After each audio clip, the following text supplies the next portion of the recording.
I'm Amy. I'm Olivia. Today we are going to be talking to you about transformational leadership and Transactional leadership. So transactional and transformation are two very different styles of leadership. So the first one we're going to kind of touch upon is transformational leadership. So if we're looking at what transformational leadership is, we're focusing in on a leader who tends to be more positive. They foster nurturing relationships with their staff. They have high standards. They have effective communication skills. They have high moral integrity, and they really sort of promote the concept of teamwork. We're going to focus in on 5 top qualities. So the first one we have is that they have charisma. The second one is idolized influence. The third one is inspirational motivation. The fourth one is they create intellectual stimulation. And then the fifth one is having an individualized consideration. When we talk about those 5 qualities, we will be going a little more in depth as we get into the presentation, but that is just a preview of what transformational leadership is in comparison to transactional leadership. So transactional leader is one who focuses on their self. They're not fostering individual relationships. They work on their own agenda instead of fostering individual growth. The one thing to mention though is that the transactional leaders aren't necessarily like a bad person, or they have their own values, and they want to kind of push out their values onto their followers because they have like a vision, but they're not really involving their community, their school community, to make those decisions. The qualities we're going to be looking at here are contingent rewards, the management by exception, and then also the laissez-faire. So we're going to begin going a little in depth with transformational. So before we even begin, I want you to think about our last class where we had Principal Leslie Herman come and visit. She was an excellent example of somebody who was a transformational leader. The reason why I say she's an excellent example of a transformational leader is that she embodied all 5 qualities that we are going to dive into. And she also took on the challenge of transforming the 3 schools so that they all aligned and sort of shared the same common value. So the first quality that I want to touch upon is the concept of having charisma. So a transformational leader that has charisma is somebody who has this innate personality style, and they tend to be outgoing and friendly, and they encourage people a lot. And so through their relationships and sort of their communication skills, they embody a certain charisma. And so that's important that you take on as you go into your leadership style, that you want to be a principal that is approachable, where if you have a concern, your staff can come talk to you. So that is kind of comes through the charisma characteristic. The second characteristic that I want to go a little bit more into is what is called idolized influence. So this is number 2. An idolized influence is where the follower observes the leader. The leader is someone of a role model. They have a sense of a mission, a sense of goals, and they achieve that through the communication styles. And looking at it, the leader would follow that particular, the follower would follow the leader's style. So having that idolized leadership creates that, oh, I would like to be like this person because they really are a positive influence in our school, much like Leslie Herman.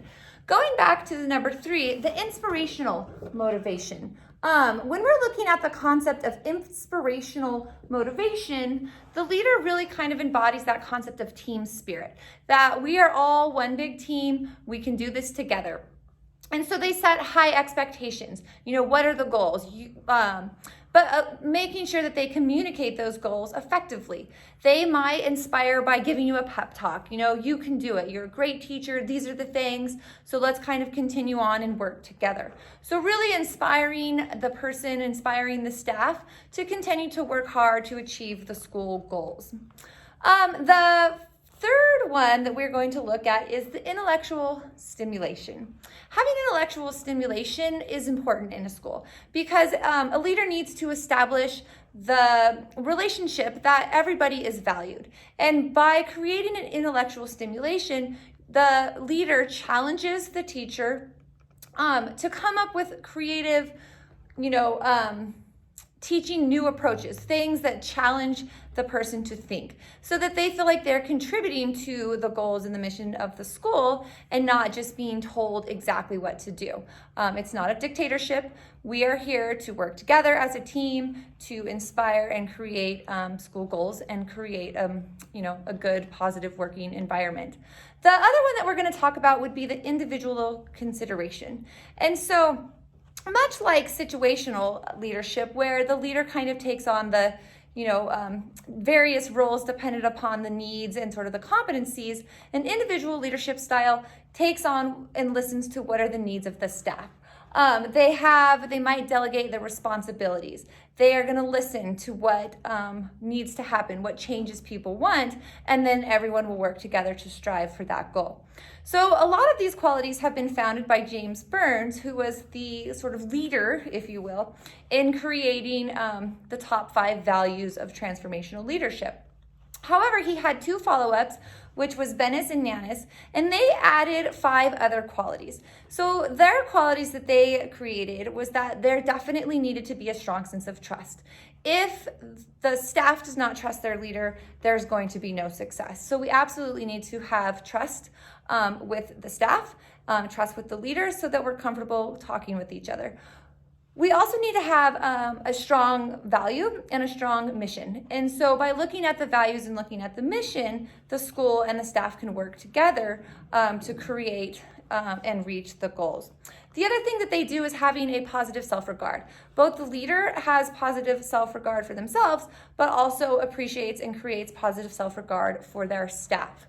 So really, truly, when you're looking at the concept of a transformational leader, they are a much more positive, almost not like a friendship, because while a friendship is good, we still need a strong sense of leader, but it's really looking at how a staff can work together, how we can motivate as the team, and that the principal is right there with you, sort of step by step, transforming you, transforming the school, inspiring the staff to do better, and inspiring the students to do better. And so one of the results that we found of a transformational leader is that the work is more. The people will put in more effort into their goals and sort of their tasks, and we see, again, a much more positive outcome. So some of the leaders that we kind of look at, we said Gandhi, we said Martin Luther King. Those were 2 positive influences in society, but we also are challenging you to become a transformational leader and kind of ask yourself, what are the things that I can do to transform, because it's so much more positive in comparison to a transactional leader. Absolutely. Okay, so just to recap, again, we're going to go over the contingent reward, management by exception, and then laissez-faire. So the contingent rewards under transactional leadership, again, is you're pushing on your ideals onto others without having any real feedback from your staff. You're basically stating it's in your best interest to do what I want, not what everybody else wants. Okay, so the contingent reward is it's a reward. Everybody likes rewards. I like rewards. Amy likes rewards. You like rewards. We all like rewards. So it's in exchange for specific rewards. So, for example, if you have a child and you really don't want to do the dishes tonight, I just want my child to do the dishes so I can lay in bed and relax,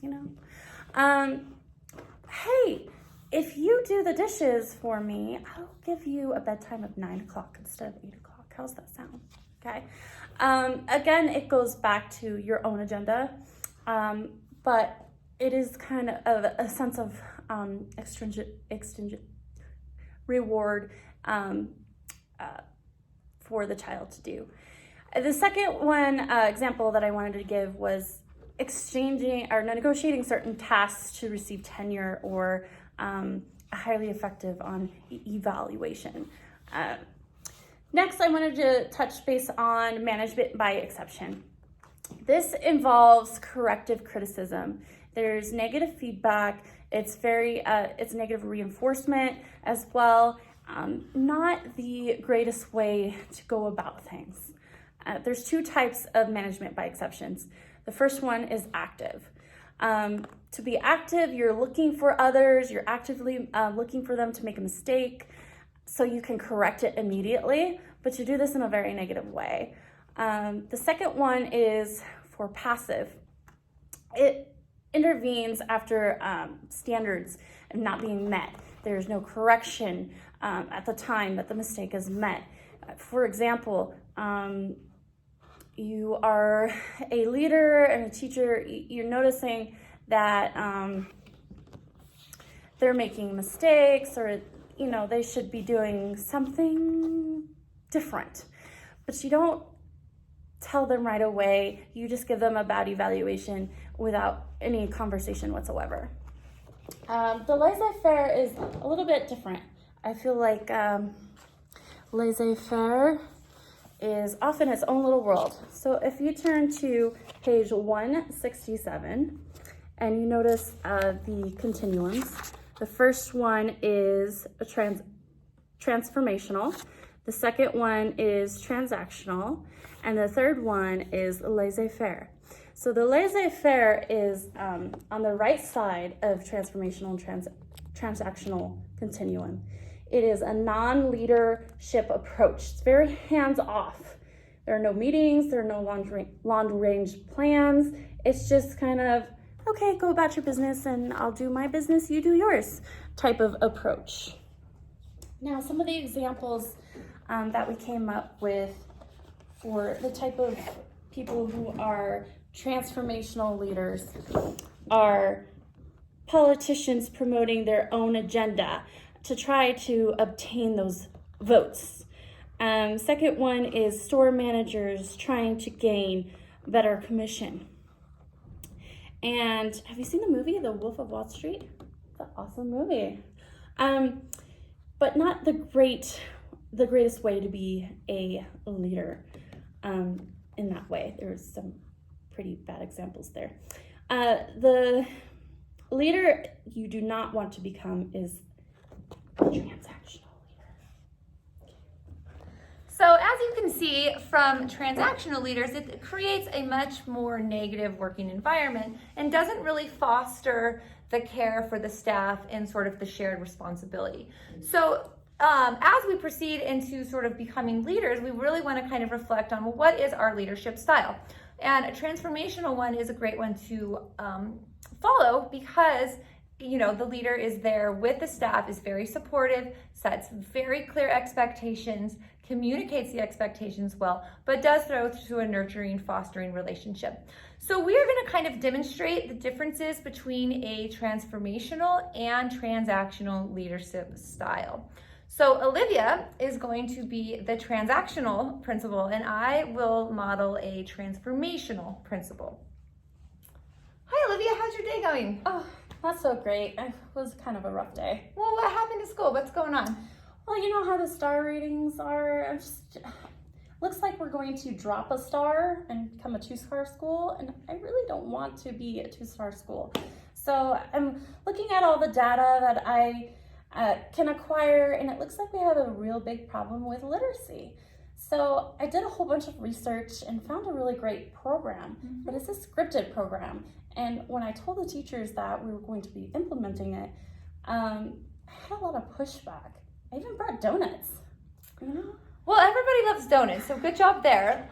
But my big question is maybe consult with your staff a little bit. Maybe the pushback that you're getting is that you just said this is the plan that we're going to do and you didn't ask for their feedback. You didn't look at suggestions that they might have. And so kind of pulling in on the intellectual side of your staff is looking at, well, what are they thinking? What challenges might they come up with? What ideas might they have? And then that way you guys can work together as a team and it seems a little more positive and sort of friendly rather than just shoving it down their throats. Oh, that's a good idea. I've never even thought about that. Oh my gosh, I was a transactional leader. I totally don't want to be that. Well, I know you're going to do a great job because you are an excellent principal. So you just shift your focus a little bit, and I think that you will be able to transform that literacy program and reach that 5-star rating you're looking for. Oh my gosh, I am totally going to call a new meeting and we're just gonna come up with solutions together. Okay, well, good luck. Sure, I think it'll be great. Thank you. So as you can see from just a quick scenario here, there is a vast difference. The transformational leader listens to the concerns and they kind of call upon the staff to work together so that everybody has a say in what we want to do as the school and how we can create and sort of drive shared goals. So when it's all said and done, again, we just want you to question, what type of leader do you need to be? There is not one size fits all. And I think we've seen that through the various styles when we looked at the situational leaders, sort of behavioral leaders, transactional leaders, and now transformational leaders. So you definitely want to find the fit that works best for you and for your school, but one that will create a positive working environment for everybody. Absolutely.